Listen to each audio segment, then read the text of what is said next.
Que el Señor les bendiga, hermanos, y principalmente los amigos que nos estén viendo.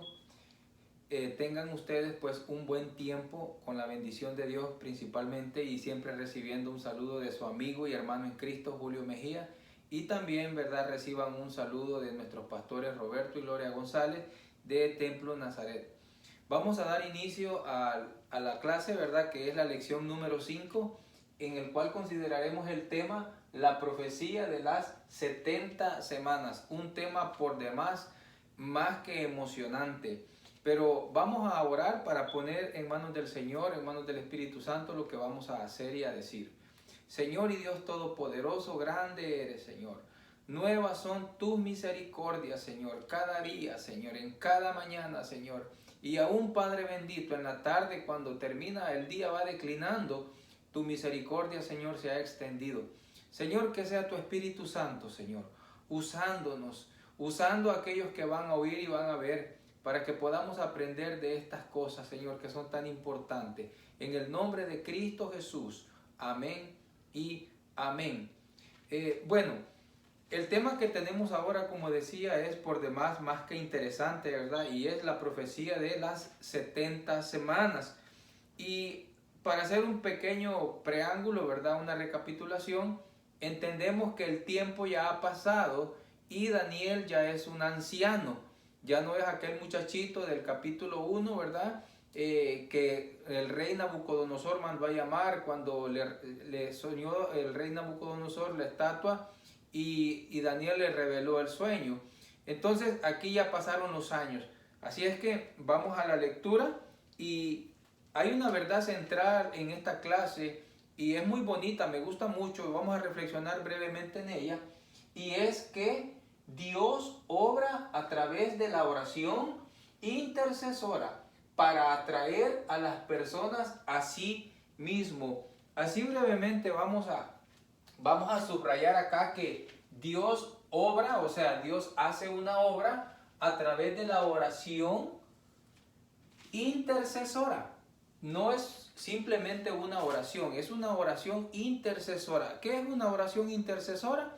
Es una oración que no está más que todo demandando cosas así materiales o cosas de provecho para el hombre, sino que es una oración que hay una situación difícil en la persona o en el medio, en otras personas, y esta persona se fija que está pasando algo malo y decide orar intercediendo por los demás o por él mismo ante el Señor. Entonces, cuando ese efecto causa la acción, viene y pasa algo muy importante, que es que se atrae estas personas a Dios. O sea, que Dios, a través de la oración suya y mía, atrae a las personas a sí mismo, o sea, a Dios. Cada vez que usted y yo oramos, hay un efecto espiritual maravilloso y grande que hace que las personas se acerquen a Dios.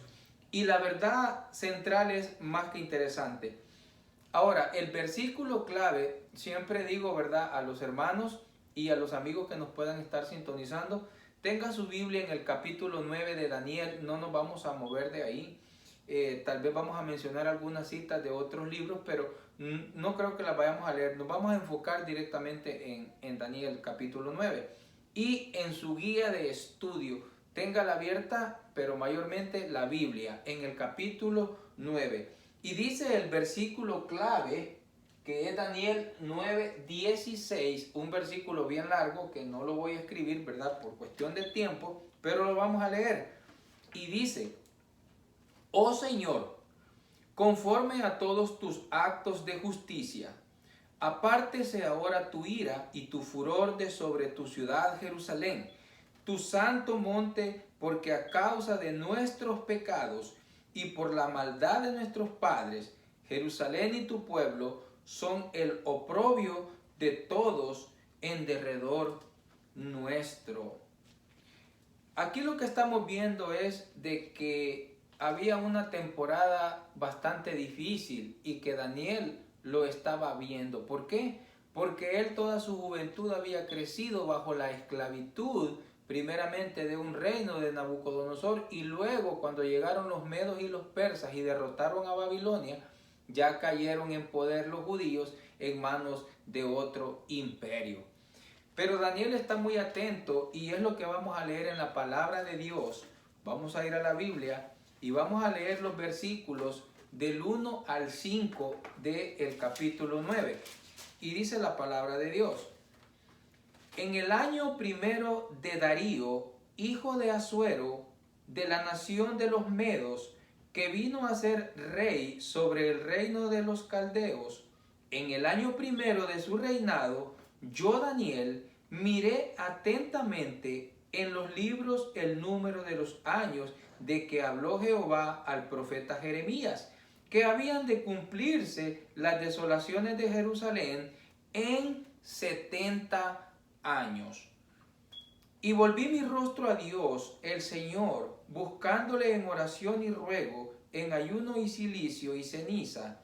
Y oré a Jehová mi Dios, e hice confesión, diciendo: ahora, Señor, Dios grande, digno de ser temido, que guardas el pacto y la misericordia con los que te aman y guardan tus mandamientos.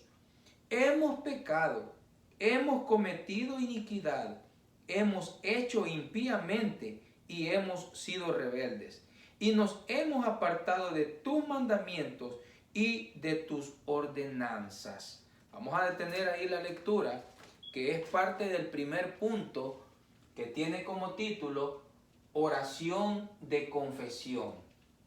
Eso va del 1 al 14, pero nos vamos a detener ahí para hacer un pequeño análisis. Y es que menciona ahí de que Daniel está viendo la situación del pueblo y está entendiendo que ha habido una falla por parte del hombre, por parte del pueblo, y está confesando la culpa. Daniel lo primero que hace es que mira atentamente a una profecía que Dios le dio al profeta Jeremías, aun cuando Judá no estaba en cautiverio. Antes que Nabucodonosor llegara, derrotar a los judíos y se los llevara exiliados hasta Babilonia. La palabra fue que iba a pasar un tiempo que el pueblo iba a estar en esclavitud en esa nación y bajo otro imperio, y el tiempo iban a ser 70 años. Esa era la petición que estaba haciendo Daniel, porque él ya veía que el tiempo ya estaba próximo a cumplir. Él estaba poniendo atención en lo que estaba pasando, en los acontecimientos, pero no así el demás pueblo. ¿Qué es lo que quiero decir? Que Daniel en su oración hace dos cosas importantes, y es que admite la falta de comunión del pueblo con Dios. Lo otro es que él reconocía que todos eran culpables, inclusive él. Y sabe que Daniel realmente quizás era el menos culpable de todo, porque cuando él fue llevado cautivo era un muchachito de 16, 17 años más o menos, quizás 18. Pero él está asumiendo esa culpa como quien dice: yo soy parte de este pueblo y yo voy a interceder confesando en una oración, buscando el favor de Dios. Hay un dato que yo quisiera resaltar antes de pasar al segundo punto, y es este: que los judíos ciertamente habían recibido ese castigo de parte de Dios y lo estaban pasando, y que a través del profeta Jeremías también llegó una palabra que les decía antes de ir al cautiverio, que ciertamente iban a pasar ese cautiverio y que trataran de acomodarse a la vida no pecaminosa, pero sí se les ordenaba que edificaran casas, que se multiplicaran, que honraran las leyes, pero que no deshonraran a Dios, ¿verdad? Entendemos eso. Pero se les estaba diciendo que tenían que pasar esa temporada de 70 años en ese cautiverio pero que no se iban a estar sentados, que ellos también tenían que seguir su ritmo de vida. Lo que había sucedido es que el pueblo ya se había acomodado, a tal grado que ya se habían olvidado de Dios, porque estaban ellos, no todos, ¿verdad? Porque habían algunos que sí lloraban por Jerusalén. Los más ancianos siempre se acordaban. Ahí hay un salmo bien precioso, ¿verdad? Cuando dice de que se juntaban a las orillas del río y cantaban, ¿verdad? Y se acordaban y lloraban, ¿verdad? Algunos no cantaban, pero otros sí. Entonces, pero mucho pueblo se había olvidado de Dios. Y lo mismo pasa ahora, ¿saben? Amigos y hermanos, que pasamos situaciones bien difíciles como la que estamos pasando ahora, pero mucha gente se ha olvidado de Dios. Mucha gente nos hemos olvidado, nos hemos apartado de seguir esa vida en santidad tan correcta que Dios quiere que nosotros llevemos. De alguna manera todos fallamos. Nadie puede decir que no ha fallado en nada. Entonces, pero siempre va a haber gente que intercede en oración y ahí tiene que estar usted y ahí tengo que estar yo, confesándonos delante de Dios para alcanzar una oportunidad delante de Él. Y eso nos lleva al segundo punto de la clase, y es oración por la restauración. Una oración por la restauración. ¿Qué significa eso? Que Daniel no solo está echando mano de una profecía, de una promesa que Dios había tenido de que iban a regresar del cautiverio, sino que también él está yendo un poquito más allá. Y es no solamente a pedir esa libertad que ya está prometida después de los 70 años, pero no solo la libertad, sino también una restauración. Y es lo que vamos a leer en los versículos siguientes.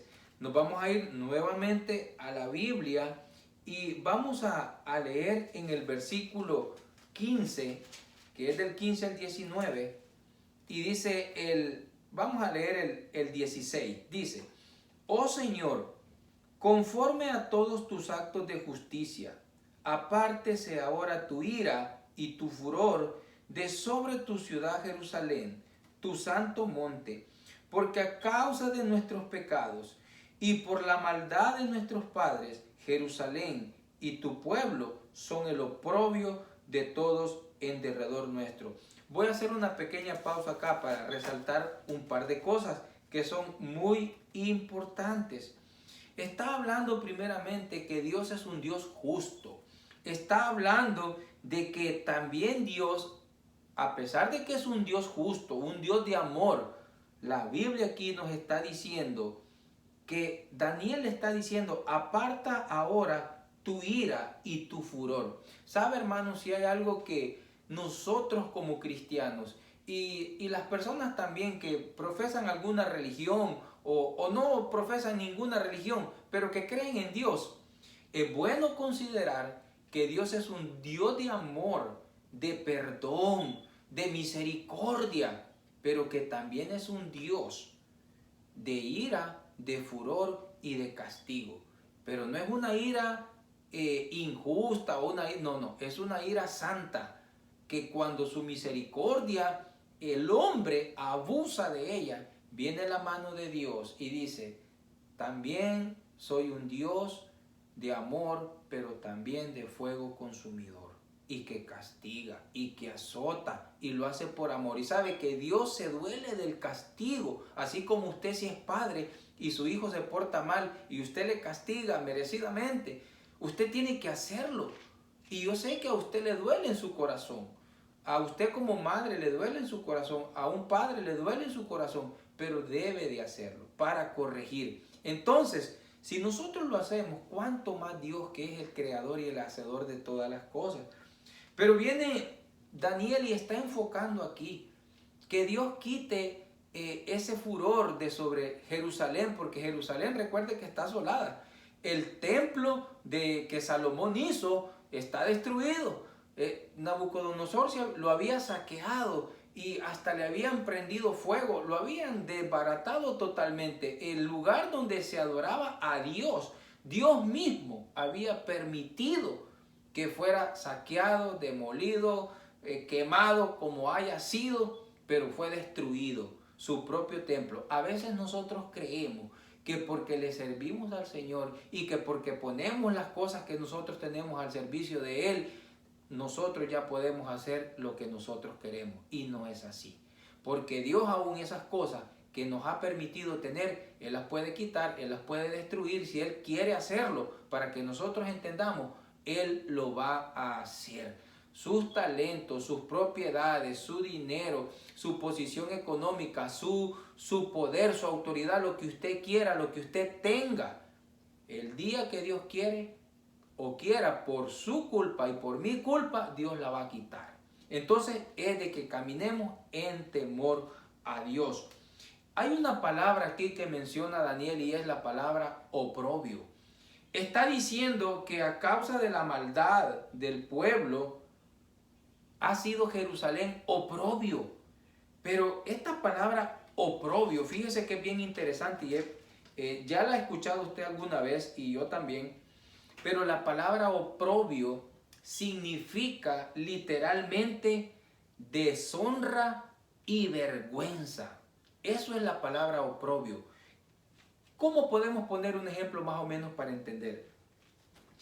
Que usted puede o yo tener una deshonra, pero que tal vez solo usted la sabe, o que tal vez solo alguien más la sabe, que está en un círculo encerradito, pero otra cosa es que haya pasado una vergüenza pública. Lo que está diciendo Daniel ahorita es que a causa de la maldad del pueblo, Jerusalén, esa santa ciudad, todavía hasta el día de hoy, en aquel tiempo fue motivo de oprobio, o sea, de vergüenza. La gente pasaba de otros pueblos, mire, y pasaban y la señalaban y se burlaban. Más que todo aquellos que eran enemigos, y todavía hay enemigos del pueblo de Israel, se burlaban de la santa ciudad, hacían escarnio de lo que era la ciudad, y el nombre de Dios, de alguna manera, la gente también se burlaba. Entonces, es de tener mucho cuidado con lo que uno hace, porque puede uno ser causa de que el nombre de Dios sea vituperado. Voy a poner un ejemplo rapidito. Es como que una persona dice, sí, yo soy cristiano, sí, yo voy a tal iglesia, yo pertenezco a tal congregación y yo amo a Dios y que lee la Biblia y todo, pero sus acciones dicen otra cosa. Sus hechos dicen otra cosa.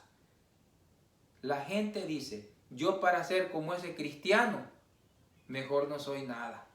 Yo para ir a la iglesia así como este hombre o esta mujer son, mejor no voy. Y ponemos en oprobio el santo evangelio de Jesucristo. Así es que este mensaje sí es directamente para usted y para mí, que profesamos el cristianismo, a que caminemos en santidad. Y si no es así, mejor no hagamos nada. Pero esto no es un camino de juego, ¿verdad? No seamos tropiezo para otras personas que quizás tengan el deseo en su corazón de acercarse a Dios, pero nuestras acciones son tropiezos. Así es que mejor o somos fríos o somos calientitos, pero nada de tibios, ¿verdad? A los tibios dice la palabra de Dios que Él los va a vomitar de su boca. ¿Y qué es lo que se vomita? Aquello que no sirve, aquello que causa asco. Así de claro, hermano, la palabra se tiene que enseñar y predicar como es, sin medias tintas, porque el tiempo apremia y la venida de Cristo está cerca. Así es que ciñámonos bien y a dar buen testimonio. Entonces, siguiendo la lectura, en el versículo 18 dice, Daniel orando siempre, inclina, oh Dios mío, tu oído y oye, abre tus ojos y mira nuestras desolaciones y la ciudad sobre la cual es invocado tu nombre, porque no elevamos nuestros ruegos ante ti confiando o confiados en nuestras justicias, sino en tus muchas misericordias. Oh Dios, oh Señor, perdona, presta oído, Señor, y hazlo, no tarde, por amor a ti mismo. Dios mío, porque tu nombre es invocado sobre tu ciudad y sobre tu pueblo. No hay cosa más grande y más maravillosa que exaltar el nombre de Jesucristo, el nombre de Dios. Cada vez que usted y yo oramos, mire, no está de más que alcemos nuestras manos, no está de más que podamos cerrar nuestros ojos, inclinar nuestra cabeza de rodillas y si es posible con la frente en el piso, dándole honra y gloria a Dios, no a hombre. Usted no le da honra a ningún líder, a ningún... Voy a mencionar un montón de nombres como para que podamos entender todo, ¿verdad? Para que no se diga de que uno ataca indiscriminadamente. Mire, usted no le sirve ni a un pastor, usted no le sirve a un evangelista, usted no le sirve a un cura, usted no le sirve a un padre, usted no le sirve a ningún líder, usted le sirve a Dios. Usted le da el agradecimiento a Jesús, porque Él es el que tiene poder para cambiar las cosas.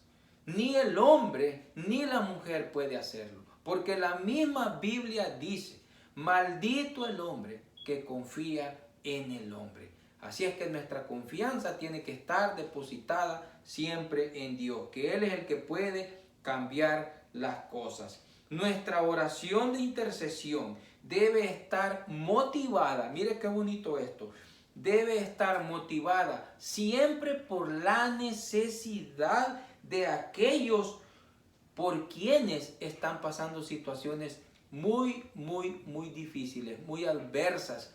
Y si usted está incluido en esas situaciones adversas, pues yo le puedo decir que incluyas en esa oración de intercesión, ¿verdad? Porque usted es esa arma que ahora el mundo necesita, esa arma de oración. Usted tiene que ser esa arma en la cual vamos a necesitar, ¿verdad? De la oración. Entonces, hermanos, entendemos que solo la oración eficaz tiene ese poder para poder alcanzar el trono de la gracia, ¿verdad? Y siempre el deseo en la oración siempre tiene que ser el honrar a Dios, siempre. Y con esto yo paso al tercer punto, que es el que me va a llevar un poquito más de tiempo, unos 20 minutos, estamos bastante bien con el tiempo. No sin perder el enfoque, ojo, póngame atención en esto, no sin perder el enfoque, que Daniel, la oración que él está haciendo es porque esos 70 años que ya están por cumplirse determinan que el pueblo regrese a Jerusalén. 70 años. Y no me estoy olvidando del tema, profecía de las 70 semanas. Pero aquí es donde vamos a entrar a una explicación que a lo mejor usted ya la conoce, pero tal vez alguien no. Y eso me da paso a borrar todo esto porque vamos a entrar en el tercer punto, que es la respuesta de Dios. Porque delante de una oración de confesión, delante de una oración pidiendo la restauración y una oración eficaz hecha de la manera correcta, va a haber siempre una respuesta de Dios. De hecho, Dios siempre responde. Dios no dice, no oí esta oración. Dios siempre responde. Toda oración responde, hasta del que no le sirve a Dios. Dios responde sí, no y espera. Va a responder siempre sí, no y espera. Así de sencillo. Entonces vamos a pasar a lo que es la respuesta de Dios, que va a estar en Daniel del 20, capítulo 9 del 20 en adelante. Y para eso sí yo voy a ocupar toda la pizarra, porque si yo aquí quisiera, hermanos y amigos, que no se vaya a distraer y pongamos atención, porque vamos a hacer un pequeño gráfico para entender qué es esto de las 70 semanas. Primeramente vamos a explicar que estas 70 semanas no son los 70 años de cautiverio. No son. Los 70 años de cautiverio son cuando Nabucodonosor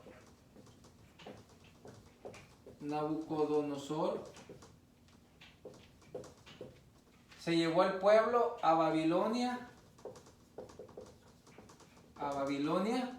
y en ese tiempo, esta es como una línea histórica, iban a pasar 70 años, en los cuales también este cautiverio de Israel iba a caer en manos de los medos y los persas, ¿verdad?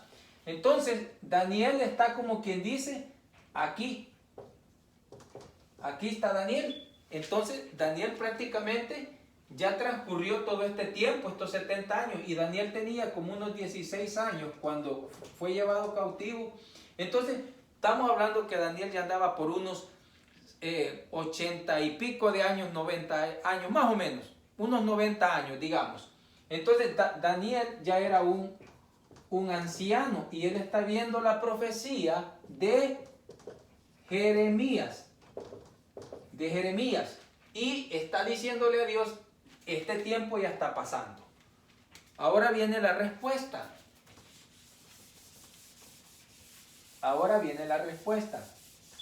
Y vamos a leer. Y dice, en el versículo 21 del capítulo 9 dice, aún estaba hablando en oración, o sea que Daniel todavía está orando, cuando el varón Gabriel, a quien había visto en la visión al principio, volando con presteza, vino a mí como a la hora del sacrificio de la tarde, y me hizo entender, y habló conmigo diciendo, Daniel, ahora he salido para darte sabiduría y entendimiento.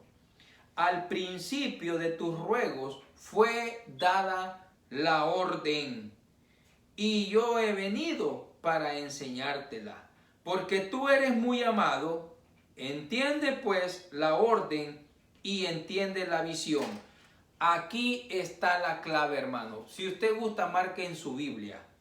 En el versículo 23 está la clave para entender que las 70 semanas de Daniel y los 70 años son dos cosas distintas, porque el mensajero, el ángel Gabriel, está dando la respuesta en estas palabras, y lo vamos a ver rápido. Si usted se fija, dice el 23, iniciando el verso, al principio de tus ruegos fue dada la orden. ¿Qué estaba rogando Daniel? La salida del cautiverio, ¿verdad? Eso era lo que estaba rogando.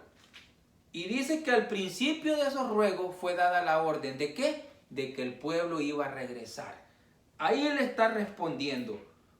Y yo he venido para enseñártela, le dice. Porque tú eres muy amado. Entiende pues, le dice, la orden, que ya van a regresar, y entiende la visión. Aquí le está diciendo que entienda la orden y una visión. Y es lo que va a hablar a continuación. Y continúa diciendo, 70 semanas están determinadas sobre tu pueblo y sobre tu santa ciudad. Como quien dice, mira Daniel, esos 70 años que tú estás diciendo llegaron a su fin. Llegaron. Pero ahorita que ustedes regresen, inicia otro periodo que van a ser 70 semanas. 70 semanas. Y lo vamos a ver bien clarito. Y como le dije, yo sé que hay algunos o muchos que están viendo esto que ya lo entienden a la perfección, pero lo vamos a tratar de explicar para que los demás podamos aprender y entender. Porque si usted se fija, dice 70 semanas, estoy leyendo el 24, 70 semanas están determinadas. Como quien dice, ya pasaron esos 70 años de cautiverio. Perfecto, pero ahorita se determinan 70 semanas más, que es el futuro de la nación de Israel. Y dice, 70 semanas están determinadas sobre tu pueblo y sobre tu santa ciudad, para terminar la prevaricación y poner fin al pecado y expiar la iniquidad para traer la justicia perdurable. Póngale atención a esa palabra, perdurable. Perdurable es algo que va a ser eterno, que ya no va a cambiar. Perdurable, y sellar la visión y la profecía y ungir al santo de los santos. 3 cosas van a ocurrir durante ese periodo de 70 semanas. Y son terminar la prevaricación, poner fin al pecado y expiar la iniquidad, que es junto. Poner fin al pecado y expiar la iniquidad va junto. Y traer justicia perdurable. O sea, poner una paz ya eterna. Y sellar la visión y la profecía y ungir al santo de los santos. Ahora yo me voy a detener aquí y vamos a explicar brevemente qué es esto de 70 semanas. 70 semanas. 70 semanas. Dejemos atrás lo de los 70 años. Dejemos eso atrás. Pero 70 semanas de días, 70 semanas, ¿qué son? ¿Qué son 70 semanas? Pues no va a ser tan fácil explicar, pero vamos a tratar con la ayuda del Espíritu Santo de poder explicar. 70 semanas van a ser, según el original hebreo, la palabra Shavuín, la voy a escribir aquí. Shavuín es semana, o sea, entendemos que una semana está dividida por 7 partes, ¿verdad? Que son 7 días. Solo para tener una idea de medición. 7 partes, porque pues son 7 días que conforman una semana. Y la palabra Shavuín es una palabra en plural. Esta palabra es plural. Plural. Como decir casas. No decir casa, sino casas. Pero la palabra individual es Shavua. Shavua. Siempre en hebreo, ¿verdad? Palabras hebreas. Y la palabra Shavua es, en hebreo, es la unidad de algo formado por 7 partes. Unidad de 7 partes. O sea, de una semana.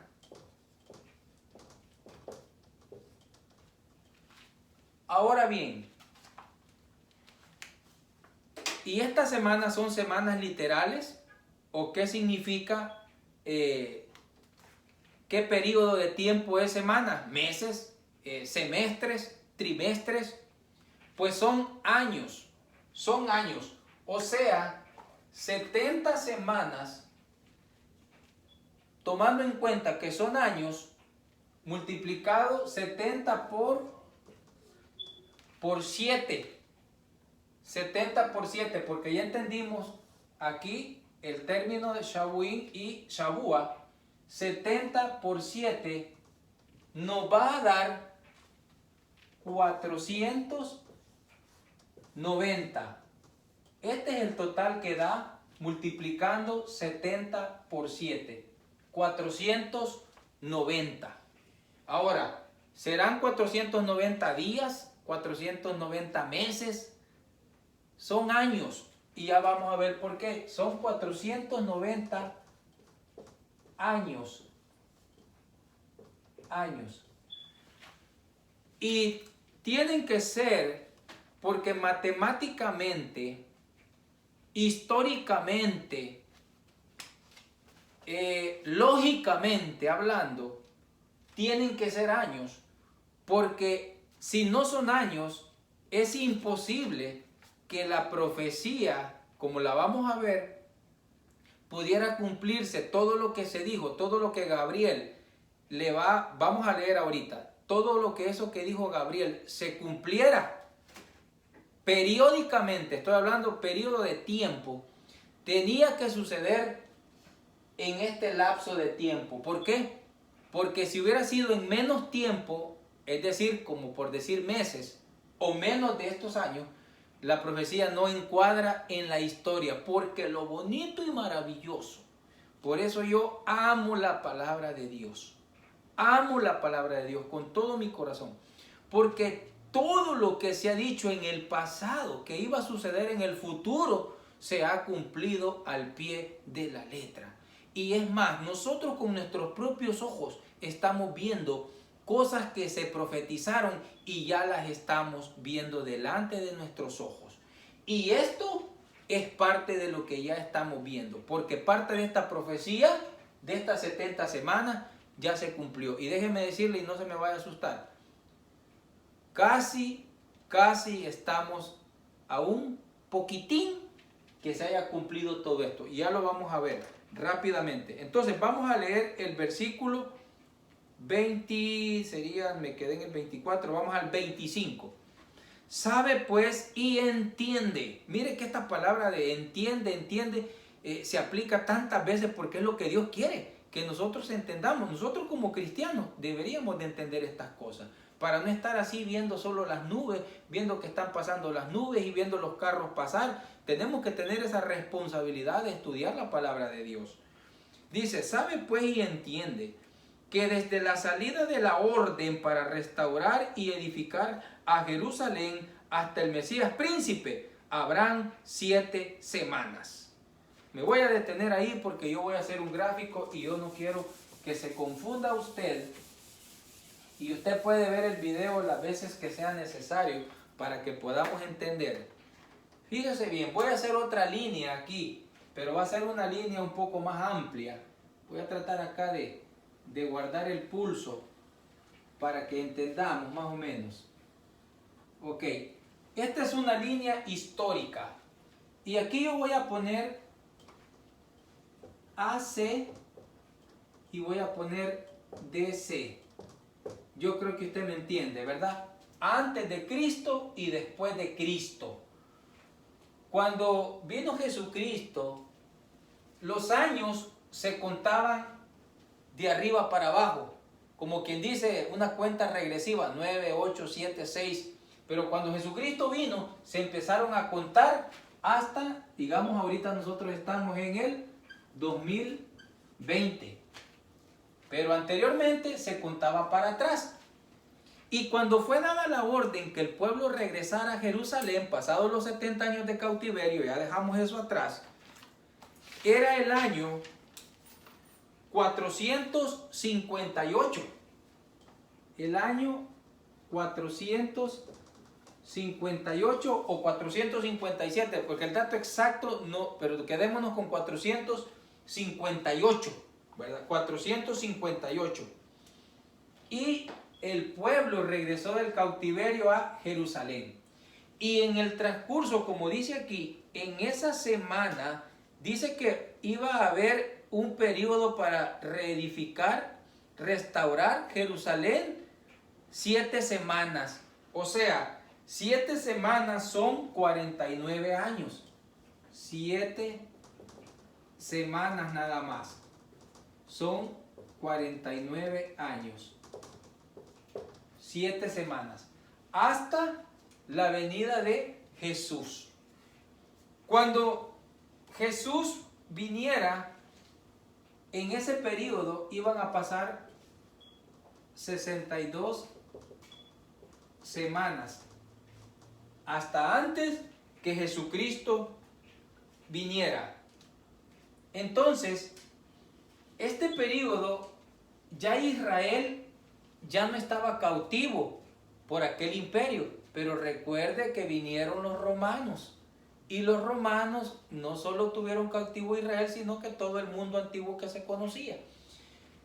Hasta en el tiempo que Jesucristo fue muerto, como dice aquí, dice, La orden para restaurar y edificar Jerusalén hasta el Mesías príncipe habrá 7 semanas y 62 semanas. Se volverá a reedificar la plaza y el muro en tiempos angustiosos. Y dice, y después de 62 semanas se quitará la vida al Mesías, mas no por sí. O sea, que pasando otras 62 semanas, dice que se iba a quitar la vida al Mesías. O sea que Jesucristo iba a ir a la cruz. Aquí. Cuando Jesucristo es muerto en la cruz, empieza otro periodo. Pero ya se han cumplido 62 semanas. O sea, 483 años. 483 años. Pero ojo, estamos hablando de 490, ¿verdad?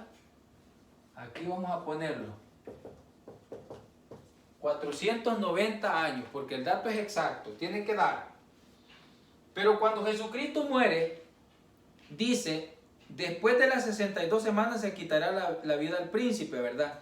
Y dice, y el pueblo de un príncipe que ha de venir destruirá la ciudad y el santuario, y su fin será con inundación. Bueno, este es un evento que pasó después de que Jesucristo murió, que ahí por el año 70 después de Cristo, el pueblo fue sitiado y este general Tito lo sitió y luego se metió, y usted conoce la historia, destruyó el templo que Herodes el Grande había terminado de construir, porque el que empezaron por aquí, el templo, lo terminó Herodes. Entonces, estamos hablando de que había pasado mucho tiempo.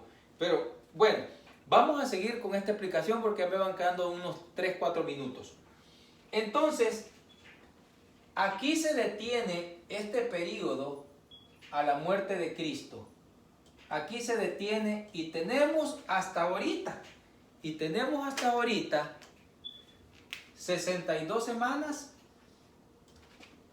y 7 semanas. Las 7 semanas cuando se iba a edificar el templo y los muros, y las otras 62 semanas que iban a pasar hasta antes de que Jesucristo naciera y muriera. O sea, 49 años de las primeras 7 semanas, más 483 años de las siguientes 2 semanas, no nos cuadran todavía los 490 años. Cuando fue Pentecostés, hermanos, y voy a poner aquí Pentecostés, inició un periodo que se conoce como el periodo de los gentiles. ¿Quiénes son los gentiles? Todos los que no son judíos, salvadoreños, mexicanos, estadounidenses, todo el que no es judío se puede conocer como gentil, ¿verdad? Es como decir los latinos, y se conoce latinos los de Uruguay, de Argentina y todos los que hablan el latín original, pero es el español, ¿verdad? Entonces, los gentiles somos nosotros, no el pueblo de Dios, no Israel. Entonces, este reloj sufre un alto, se detiene, este conteo se detiene aquí. ¿Por qué? Porque empieza el tiempo de los gentiles y está Israel a la espera, no desechado, ni ignorado, ni abandonado, no, está en un periodo de espera. ¿Por qué? Porque ellos no aceptaron a Jesucristo como el Mesías. Jesucristo muere, va a la cruz, muere, pero resucita y va para el cielo, ¿verdad? Va para el cielo, pero hace una promesa que va a volver por su iglesia. Entonces, esto me lleva a ir terminando la clase y a ir terminando 62 semanas más 7 son 69. Y dice que son 70, nos falta una semana. O sea, 7 años. Esto nos lleva a este punto. Vamos a borrar aquí 2000 porque a este punto. 2020. Nosotros estamos aquí. Ok, estamos aquí. Lo que nosotros estamos esperando, el evento profético que la iglesia está esperando es el rapto o el arrebatamiento de la iglesia. Rapto o arpazo en griego, ¿verdad? Eso es lo que estamos esperando. La venida de Cristo, pero en el rapto, no su segunda venida. Y Él levanta a su pueblo. Y los muertos en Cristo resucitarán primero y luego los que hayamos quedado seremos transformados y nos juntaremos con Él en el aire, dijo Pablo, en el aire. Y cuando eso pase, este que se había detenido acá se activa nuevamente y empieza una semana que va a durar 7 años, en el cual el anticristo va a aparecer y va a decir: ha desaparecido un pueblo, pero yo lo arreglo todo, no se preocupen. Y le dan autoridad, y este hombre malvado firma un acuerdo de paz entre un pueblo que no es que está olvidado, él se olvidó de Dios, de Jesucristo, porque nos dieron chance a nosotros, como dicen los gentiles, pero Dios no se olvida de Israel. Entonces empieza el anticristo a gobernar. Anticristo. Y como los judíos no aceptaron a Cristo en este tiempo, pero sí aceptan al anticristo en este, se activa este periodo de la semana 70, la última semana, los últimos 7 años. El anticristo firma un acuerdo de paz entre los judíos y sus enemigos. Me voy a quedar ahí, no voy a decir nombres. Entre los judíos y sus enemigos. Firman un pacto por 7 años. Ni 5 años, ni 9, ni 10. 7 años. Y hay una paz entre esos 7 años de 3 años y medio. Pero pasados los 3 años y medio, que el anticristo les dice a los judíos: yo soy Dios, y se para como Dios, y dice aquí Dios: no existe más que yo. Ahí todas las religiones, las que hayan quedado, las doctrinas falsas, y todos esos falsos profetas, falsos apóstoles, falsos pastores, falsos ministros, falsos maestros, falsos hermanos, falsa feligresía, y todo aquel que no le servía a Dios como la Biblia lo enseñaba, se queda. Y el anticristo dice: aquí Dios, yo. Entonces empieza a correr los otros 3 años y medio, que es la gran tribulación, y el Apocalipsis se cumple delante de nuestros ojos. Posteriormente, porque esa semana tiene que terminar, 7 años, la Biblia lo dice. Posteriormente, que se terminan esos 7 años, estamos aquí nosotros. Esto todavía es un plan profético que no hemos vivido. Pero de aquí, mire mi hermano y mi amigo, de este punto donde está usted y yo ahorita, en vivo y a todo color, de aquí para atrás, todo esto está cumplido. O sea que 489 años, perdón, semanas, 499 años, perdón, no quiero confundir. 490 menos 7 son 483 años ya están cumplidos. 483 años ya están cumplidos. Porque estos 49 años más lo que da las 62 semanas da 483 años. Esta es la suma. Este es el total de todo esto. 483 años. Faltan 7 años que son estos, o sea, una semana. Y con esto voy terminando, hermanos. Con esto voy terminando. Cuando se cumplan esos 7 años, viene Jesucristo con toda la iglesia que se llevó para el cielo.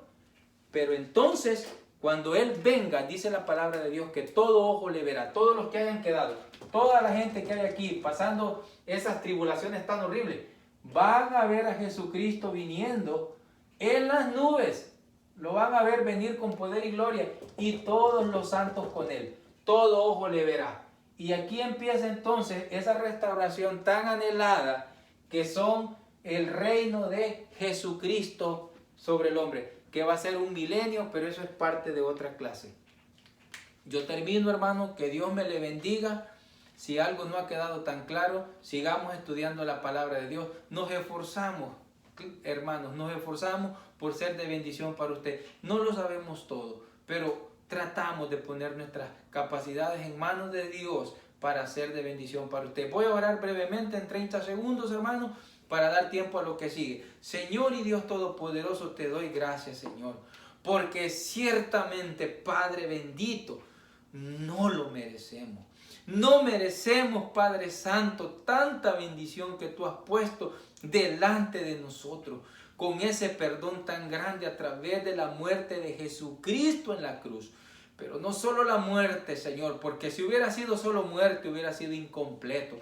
Pero esa propiciación fue completa cuando al tercer día Jesucristo resucitó. Y fue visible, Señor, a muchos. Y ahora, Señor, somos bienaventurados porque no le vemos, pero creemos. Porque tu palabra dice, bienaventurados los que no vieron y creyeron. Así le dijiste tú, Señor Jesús, a Tomás, cuando no creía en ti, hasta que pudo ver tus cicatrices y pudo meter su mano en tu costado herido. Bendito sea el nombre de mi Señor Jesucristo, Rey de reyes y Señor de señores. Ayúdanos, Señor, en este tiempo tan difícil y sácanos adelante con tu favor. Gracias por la atención, que el Señor me les bendiga rica y abundantemente, hermano. Estamos con el tiempo perfecto para pasar a lo que continúa y Dios les bendiga. Gracias por vernos, hermano. Que Dios me los bendiga.